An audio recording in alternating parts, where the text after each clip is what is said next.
try the same kind of exercises, but with the racket. And it should be easier for us to get the control that we're looking for because we've already trained the hands.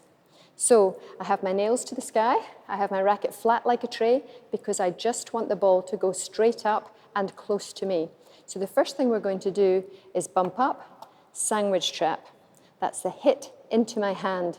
It's the in-between stage between catching the ball with my hands and hitting the ball over the net. So I'm going. We might go 1, 1, 2, 1, 2, 3, 1, 2, 3, 4, 1, 2, 3, 4, 5. You see how my racket's flat like a tray? So the ball goes straight up. If my racket is like that, or like that, or like that, I can't control the ball and I won't be able to catch it. So this is the important teaching point. So I would turn that into a little competition. Very big into creating little micro competitions out of what we're doing. I think it increases concentration and it develops, hopefully, that love of the challenge and the personal best, setting yourself a little goal. So we would set 30 seconds to practice it, and then with 30 seconds for the competition to start, and we would see where we got to. So they've had a practice. They have 30 seconds when the hooter goes to see what number they can get up to. So this is a personal best. They're not trying to beat anybody else. And afterwards, I'll ask them, what are their tips for being able to do that exercise better than they did it today? Ready?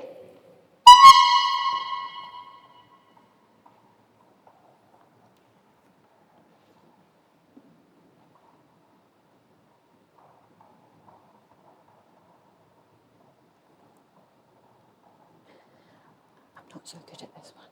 So when I work with Chris, he always does this one. So like we always do. You do the first one, I'll do the second one. I've got into the whole thing of, I always do the chiffon squares, he always does the balloons. So there's, and this, I never do this one.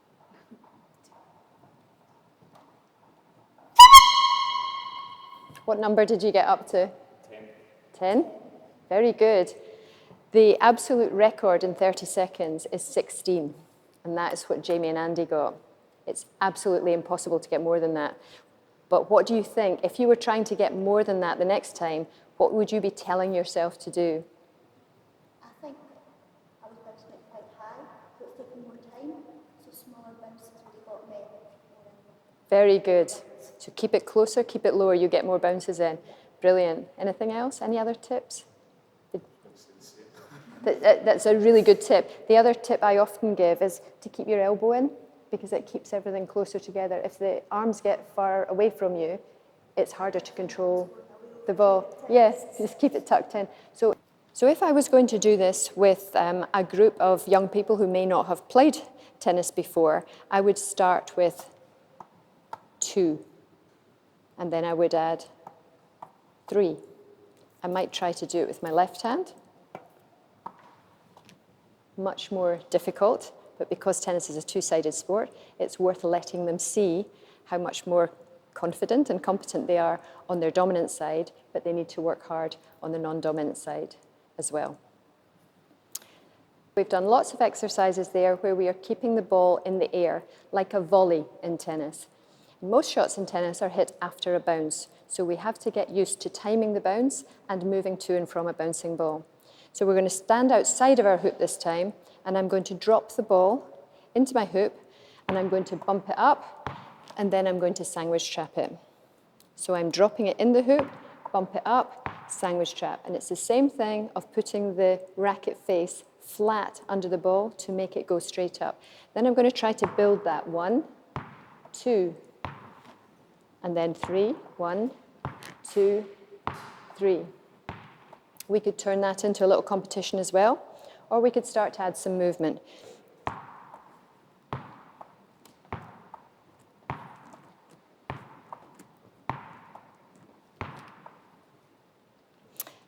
I could try to change the side of the racket. So I'm going to go up, up, up, up. I could start to add the movement, up, change, up, change, up, change. I could bounce it down. 1, 1, 2, 1, 2, 3. I could start to move with it, and I could move and change. So I would start statically, and then I'd start to add some movement.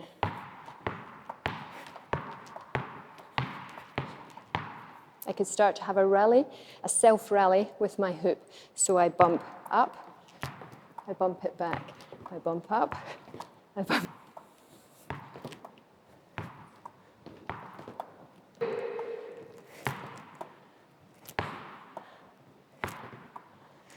We've both got a hoop or a chalk circle, and we're going to start to try to build up a little rally using those target areas. So I drop the ball, I stand to the side because I'm going to hit it straight. I drop the ball in front of me, just like we've been doing in the hoop. I bump it up to land in the blue hoop. My partner will trap it, she will drop it, she will bump it back, and I will trap it. That will be our first rally, just rallies of 1.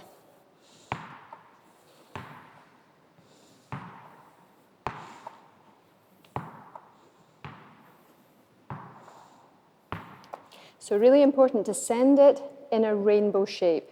It needs to be able to bounce in front of our partner for them to be able to control it back. So the 2 target hoops or chalk circles are a perfect way to do that. So now we'll start to try to build up a little rally. We're going to go for a rally of 2. 1, 2, and now 3. 1, 2, 3. 1, 2, 3, 4. If we got to 4, we would turn one of the hoops back and we would increase the distance. And we would start with a rally of 1 again. And our racket and our arm are going longer towards the target, not faster or harder, just longer to the target. And we're keeping the rainbow shape because that's the way that we're going to control the ball in order to have a rally eventually. So 1, and then a rally of 2. 1, 2. Important to say at this stage that we need to ensure that the kids are enjoying it, and they will enjoy it much more if they can be successful at it. So if a rally of 4 is difficult, we make it a rally of 4. It doesn't have to be in a row. So if you miss the hoop at any point, you just keep counting until you've got 4 in. 1, 1, 2, 3, 3, 4. And then I would turn the hoop over again.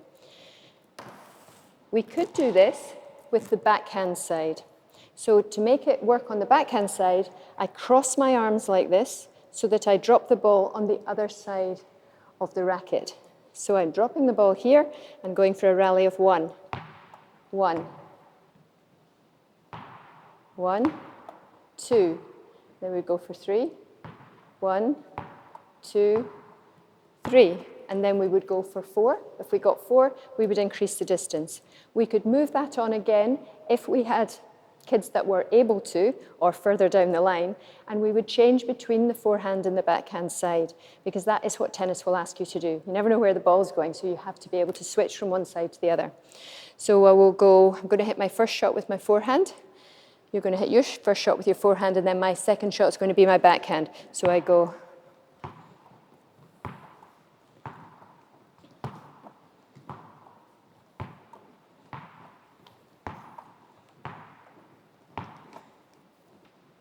And so on.